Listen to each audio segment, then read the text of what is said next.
জিন্দাবাদ, আজাদি এই শব্দগুলো নিয়ে কিছু কিছু মানুষ প্রশ্ন তুলছে, আপনি এটাকে কিভাবে দেখছেন? যারা মূলত হীনমন্যতায় ভুগে, যে বিদেশি শব্দ ব্যবহার করবে না, এটা এক ধরনের গোঁড়ামি এবং কুপমুন্ডকতা আমি মনে করি। বাংলা ভাষা থেকে যদি অন্যান্য বিদেশি শব্দগুলো বাদ দেওয়া হয় তো বাংলাতে তো কথাই বলা যাবে না। আমরা অহরহ চেয়ার, টেবিল, চেয়ারপারসন, ডাইরেক্টর, এগুলো বলতেছি, এতে সমস্যা হয় না। ইনকিলাব জিন্দাবাদ বলে সমস্যা হবে কেন? ইনকিলাব অর্থটা বিপ্লব অর্থে আসে, পরিবর্তন বা বিপ্লব। বাংলা একাডেমি সেটাও দেখতেছি একাডেমি শব্দটা ইংরেজি। এটা তো ইংরেজি শব্দ, জি। এবং যারা এগুলোর বিরোধিতা করে মূলত তাদের আক্রোশ হচ্ছে ইসলামের সভ্যতা ঐতিহ্যের প্রতি।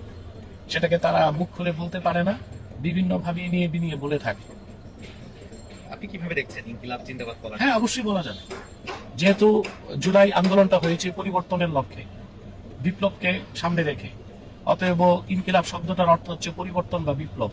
এই শব্দটা ব্যবহার করা যেতেই পারে এবং এই শব্দটা খুব স্পিরিচুয়াল ওয়ার্ড, যেটা উচ্চারণের মাধ্যমে মানুষ ইলেকট্রিফাই করা যায়। অতএব এই শব্দ ব্যবহারে কোনো সমস্যা নাই, কোনো দোষ থাকতে পারে না।